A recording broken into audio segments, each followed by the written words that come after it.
యేసుని ప్రేమ టీవీ కార్యక్రమాలను చూస్తున్న మా ప్రియ ప్రేక్షకులందరికీ కూడా శుభాభివందనాలు తెలియజేస్తున్నాను. మీ యొక్క ప్రార్థన అవసరతలు మాకు తెలియజేస్తున్నందుకు మేము మీకోసం ఎంతగానో ప్రార్థిస్తున్నాం. దేవుడు తప్పక మీ కుటుంబాల్లో గొప్ప కార్యాలు చేస్తాడు. ఈ వర్తమానాల ద్వారా మీరు ఆశీర్వదించబడినట్లయితే మరి ఈ కార్యక్రమాల నిమిత్తం మీ చేయూతనివ్వండి. మేము ఇంకా ఉత్సాహంగా ఈ కార్యక్రమాలని నిర్వర్తిస్తాం.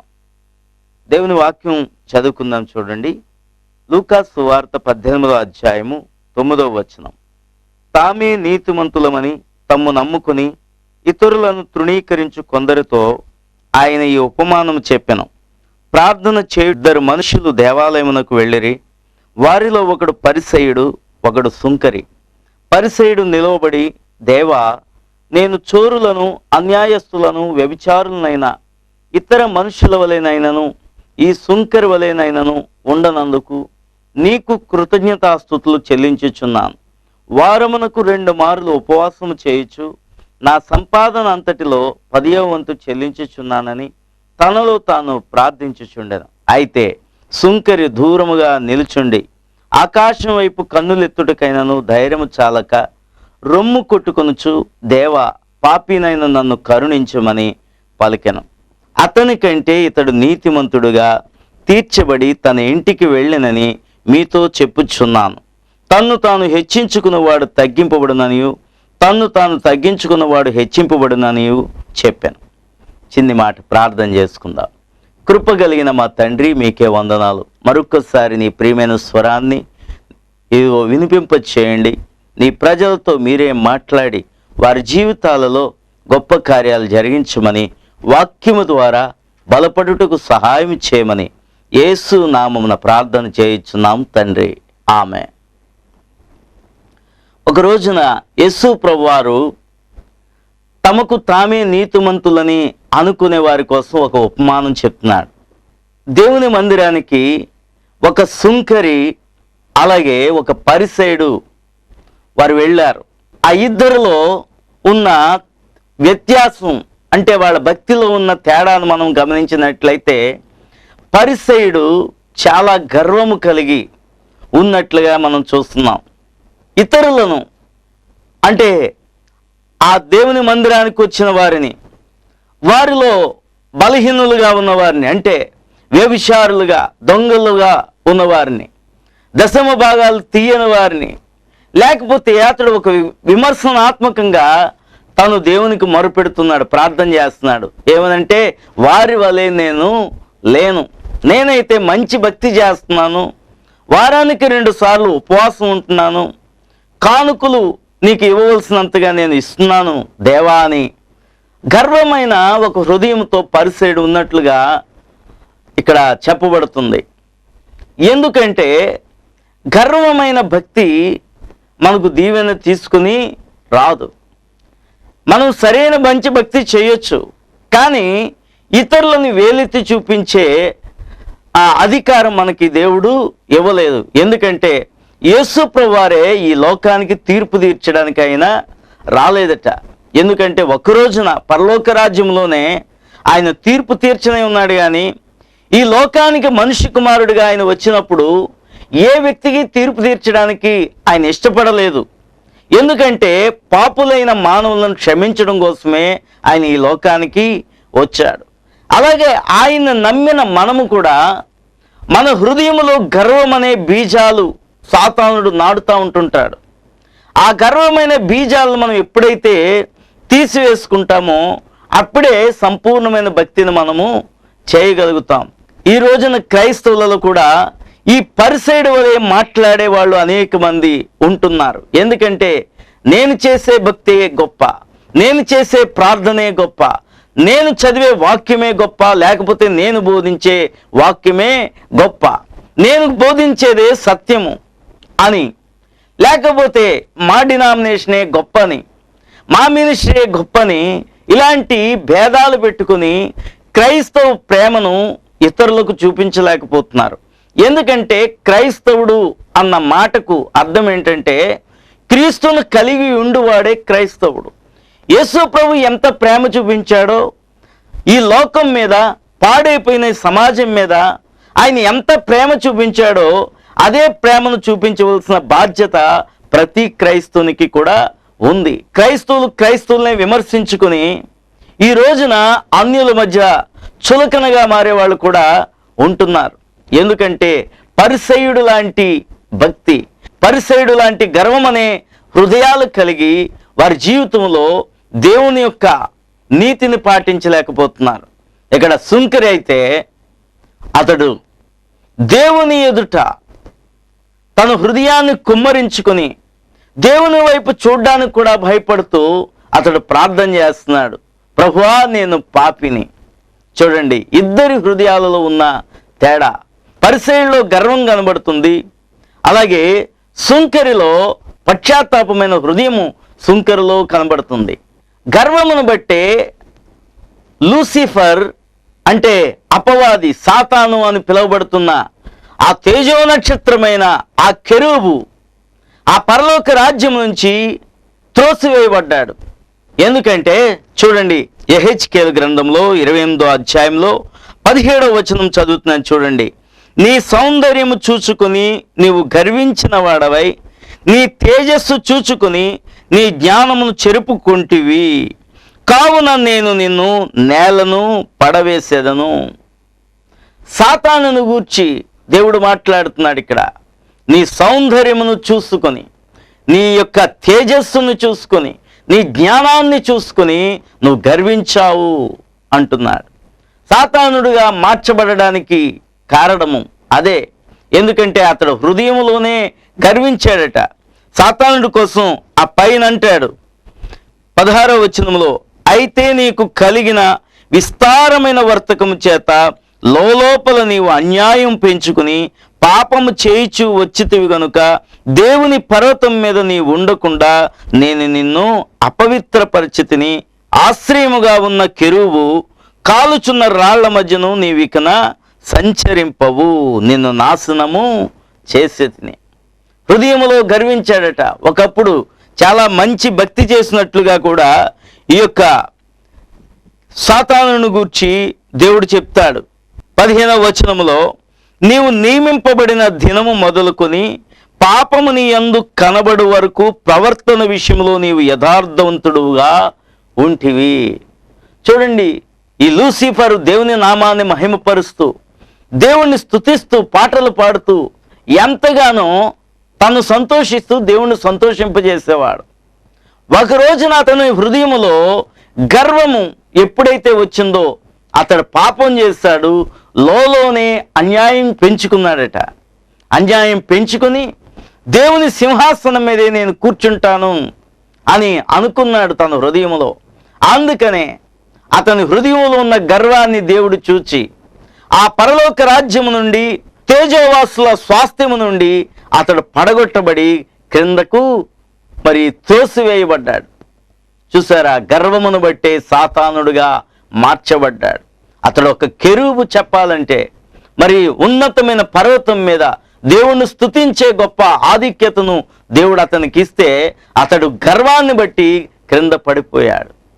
ఈ రోజున ఈ యొక్క పరిసయ్యుడు లాగింటి మనస్తత్వం ఇతరులను చూపిస్తూ నేను అతని కంటే గొప్పవాణ్ణి అని అనుకోవటము నీకు నీవే నీతిమంతుడుగా అనుకోవటం అని ప్రభు చెప్తా ఉన్నారు. అందుకనే పేతురు భక్తుడు అంటాడు, పేతురు రాసిన మొదటి పత్రిక 5వ అధ్యాయము 5వ వచనములో, చిన్నలారా మీరు పెద్దలకు లోబడి ఉండుడి, మీరందరూ ఎదుటి వాని ఎడల దీన మనస్సు అను వస్త్రము ధరించుకొని మిమ్మును అలంకరించుకొనుడి.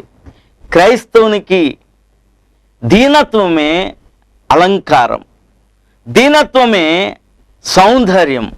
ఎంత మనము తగ్గించుకుంటే అంత హెచ్చింపబడతామని దేవుని లేఖనము సెలవిస్తూ ఉంది. ఎందుకంటే దీన వస్త్రం అనే వస్త్రాన్ని మీరు ధరించుకోండి అంటున్నాడు. ఈ రోజున ఖరీదైన వస్త్రాలు మనం ధరించుకుంటున్నాం, కానీ దీన వస్త్రం ఉండాలట మన హృదయము దీనత్వంతో. ఎందుకంటే పాపులమైన మనల్ని, దుఃఖిస్తున్న మనల్ని, పాపంలో కొట్టుకుని పోతున్న మనల్ని దేవుడు ప్రేమించి ఆయన ఉన్నతమైన పిలుపుతో మనల్ని పిలిచి ఆయన కృపకు మనల్ని అర్హులుగా దేవుడు చేశాడు. దేవుని మందిరాలకు వచ్చినప్పుడు ఇతరులను తృణీకరించే మనసు మనకు ఉండటానికి వీల్లేదు. ఒకవేళ సాధ్యమైతే పొరపాటుల్లోనే ఇతర వ్యక్తులు ఉంటే నీవు వారిని వాక్యంతో చక్కగా దేవుని మాటలు చెప్పి సరైన విశ్వాసంలోనికి నడిపించమని పత్రికలలో రాయబడుతుంది. ఎందుకంటే ఒకరికొకరు చక్కగా బుద్ధి చెప్పుకొనొచ్చు, కీర్తనలు పాడుకొనొచ్చు, వాక్యాన్ని బోధించుకొనొచ్చు, సన్మార్గమైన మార్గములో పెట్టండి. అంతేగాని నువ్వు ఎంత ప్రార్థనా పరురాలవైనా, ఎంత ప్రార్థనా పరుడువైనా, ఎంత స్వార్థికుడువైనా, ఎంత భారం నీలో ఉన్నా ఇతరులను తృణీకరించే హృదయము నీకు ఉండడానికి వీల్లేదు. ఎందుకంటే సాతానుడు తనలో ఉన్న గర్వాన్నే ఈ మనుషుల్లోనికి పంపిస్తూ ఉంటుంటాడు. చాలామందికి, ఎంతోమందికి భక్తి గర్వం కూడా క్రైస్తవుల్లో ఉంటుంది.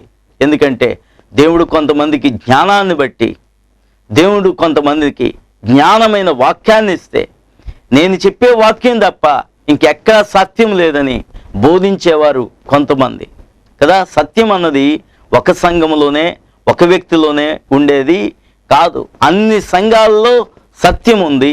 ఆ సత్యాన్ని నువ్వు గ్రహించు. అన్ని సంఘాల్లో కొన్ని లోపాలు ఉంటాయి. ఆ లోపాలని సరిదిద్ది వాక్యము ద్వారా చక్కగా ప్రేమతో బోధించు.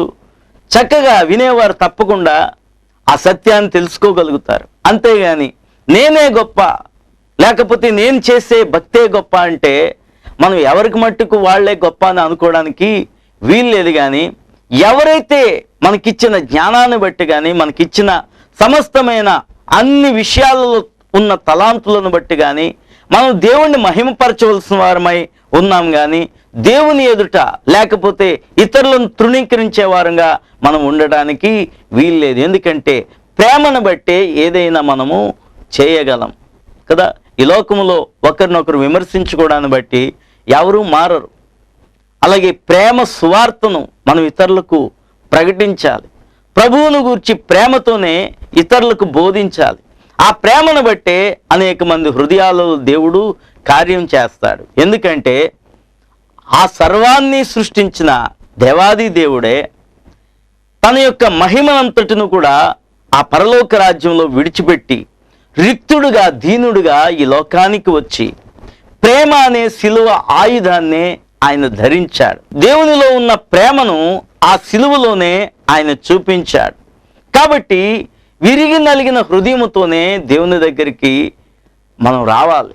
ఇక్కడ ఈ పరిసయ్యుడు చేస్తున్న ప్రార్థనలో నేను దశమ భాగాలు ఇస్తున్నానని అదొక రకమైన గర్వం, నేను అన్ని కార్యాల్లో ఉంటున్నానని అదొక రకమైన గర్వం అతడిలో కనబడుతుంది. కానీ ఈ సుంకరి దేవుని వైపు చూస్తూ తన హృదయాన్ని పగలగొట్టుకుని ఏడుస్తూ, అయ్యో ప్రభువా, నేను పాపిగా ఉన్నాను, నన్ను క్షమించు, నీ కృపతో నన్ను నింపు అని అతడు ప్రార్థన చేస్తున్నాడు. దేవుడు అంటున్నాడు, ఆ పరిసయ్యుడి కంటే ఇతడే నీతిమంతుడుగా ఉన్నాడు. అతని కంటే నిజంగా ఇతడు భక్తిని దేవుడు త్రోసివేయలేదు. కానీ ఆ పరిసయ్యుడి కంటే ఈ సుంకరి నీతిమంతుడుగా ఉన్నాడు. ఎందుకంటే ఇద్దరి ప్రార్థనలో ఆ తేడా కనబడుతుంది. ఈ రోజున ప్రభు దగ్గర మోకాళ్ళుని మనం ప్రార్థన చేసేటప్పుడు మనల్ని మనం హెచ్చించుకుంటున్నామా? చాలామంది ఇదిగో నేను ఇంత భక్తి చేస్తున్నాను కాబట్టి నువ్వు నాకు తప్పకుండా ఈ కార్యం చేయాలి అని డిమాండ్ చేసినట్లుగా దేవుణ్ణి అడిగే అధికారం మనకి లేదు. ఎందుకంటే ఆయన పాదాలు పట్టుకొని ఆయన యొక్క హృదయాన్ని కదిలించే విధంగా నువ్వు మొరపెట్టు అంటాడు దేవుడు. నాకు కన్నీళ్లతో మొరపెట్టేవారిని, నిజంగా మొరపెట్టేవారి మొరలు నేను ఆలకిస్తాను, నేను వారికి వెంటనే ఉత్తరం ఇస్తానని దేవుని వాక్యము సెలవిస్తూ ఉంది. ఈ రోజున నీ భక్తి విషయంలో నువ్వు ఎలాగున్నావు కదా. దేవుని మందిరాలకు వెళుతున్నా మీరు ఇతరులను తృణీకరించేవారుగా ఉన్నారా? ఇతరులను చేరదీసేవారుగా ఉన్నారా? మనం ఎంతైనా మంచి భక్తి చేయొచ్చు, కానీ ఇతరులను విమర్శించే భక్తిని చేయడానికి మనకు అధికారం దేవుడు ఇవ్వలేదు. దేవుడు ఎంతో పరిశుద్ధుడు యేసు ప్రభువారు. కానీ పాపులైన మానవుల దగ్గరకు వచ్చి వాళ్ళతో స్నేహం చేసి వాళ్ళ జీవితాలను మార్చడానికి ఆయన ఎంతగానో తగ్గించుకుని వారితో మాట్లాడేవాడు. ఒక రోజున ఒక పాపాత్మురాలైన స్త్రీ పాపంలో పట్టబడినప్పుడు దేవుడు చూడండి ఆమెతో మాట్లాడతాడు, అమ్మా అని కదా. నిజంగా ఆ పాపాత్మురాల్ని అందరూ రాళ్లతో కొట్టడానికి వచ్చారు. కానీ ప్రభు అంటాడు, మీలో ఎవరైతే పాపం చేయలేదో ఆ స్త్రీని మీరు రాళ్లతో కొట్టండి అని. వెంటనే వాళ్ళందరూ కూడా అక్కడి నుంచి రాళ్ళు వదిలివేసి వెళ్ళిపోతారు. ఎందుకంటే అందరూ పాపం చేసిన వాళ్ళే కాబట్టి. అప్పుడు ఆమెను లేవనెత్తి, అమ్మా నీవిక పాపము చేయకు అని ఒక చల్లని మాట అనడాన్ని బట్టి ఆ పాపాత్మురాలైన స్త్రీ తన బ్రతుకును మార్చుకుంది, దేవునికి సమర్పించుకుంది. ఆమె చూసారా, ప్రేమను బట్టే ఆమె మార్చబడ్డది. అంతేగాని ఆమెని అందరూ విమర్శించినట్లుగా, అందరూ రాళ్ళు వేసి కొడదామన్నట్లుగా యేసు ప్రభు కూడా ఆమెను విమర్శిస్తే ఆమె జీవితంలో ఆమెకు మార్పు అన్నది రానే రాదు. ఎందుకంటే ప్రేమ సమస్తమైన కోపమును చల్లారుస్తుంది, ప్రేమ సమస్త దోషములను కప్పుతుందని దేవుని వాక్యము చెప్పుతుంది. కాబట్టి ఆ ప్రేమను పొందుకున్న క్రైస్తవుడా, ఆ ప్రేమను చూపించే బాధ్యత నీలో ఉంది. కాబట్టి దేవుని దగ్గరకు నీవు గర్వమైన హృదయంతో వస్తున్నావా? వినయమైన విధేయతతో దేవుని దగ్గరికి వస్తున్నావా? దీనత్వమే క్రైస్తవుని యొక్క అలంకారం, దీనత్వమే క్రైస్తవుని యొక్క గుర్తింపు. కాబట్టి ఈ రోజున ఈ వాక్య సందేశాన్ని వింటున్న నీవు నీ హృదయంలో విరిగి నలిగిన మనస్సుతో పశ్చాత్తాపడు. ప్రభువా, నేను ఎంతవరకు గర్వమైన హృదయంతో ఉన్నాను తండ్రి, ఈ రోజున నేను ప్రార్థిస్తున్నాను, నన్ను క్షమించు, నాలో ఆ గర్వ హృదయాన్ని తీసివే అని దేవుణ్ణి అడుగు. తప్పకుండా దేవుడు మంచి హృదయాన్ని నీకు ఇస్తాడు. మహాపరిశుద్ధుడు అయిన మా తండ్రి, మీకే వందనాలు తెలియజేస్తున్నాం. మీ వాక్యము ద్వారా మీరు ప్రజలతో మాట్లాడారు. ఎవరిలో గర్వ హృదయం ఉందో ఆ గర్వ హృదయాన్ని ఇప్పుడే తీసివేయండి ప్రభువా. ఇదో సాతానుడు పెట్టే ఆ యొక్క తప్పుడు ఆలోచనలు వారిలోంచి తీసివేసి వినయ విధేయతలు కలిగిన మంచి హృదయాన్ని బిడ్డలందరికీ నీ దయచేయమని యేసు నామమున ప్రార్థన చేయుచున్నాం తండ్రి, ఆమేన్. మీకొక శుభవార్త. ఆత్మతో సత్యముతో ఆరాధించాలనుకుంటున్నారా? కుటుంబ సమస్యల, రుణాలతో వ్యాధులతో బాధపడుతున్నారా? దెయ్యాలతో పీడింపబడుతున్నారా? సంతానం లేక కుమిరిపోతున్నారా? విశ్వాసముతో రండి, యేసయ్య మీకు అద్భుత కార్యాలు చేస్తారు. ప్రతి ఆదివారం ఉదయం 10 గంటల నుండి మరియు రాత్రి 7 గంటల నుండి కాకినాడ పెద్ద మార్కెట్, కోరంగవారి వీధిలో మరియు గొల్లప్రోల్లో మధ్యాహ్నం 2 గంటల నుండి కరణమగారి తోట, రామశెట్టి చిట్టయ్య గారి మిల్లు ప్రక్కన యేసుక్రీస్తు ప్రార్థనా మందిరంలో ఆత్మాభిషిక్తులు, దైవజనులు పాస్టర్ ఎండి రాజు గారు వాక్యాన్ని అందించి మీ కొరకు ప్రార్థిస్తారు.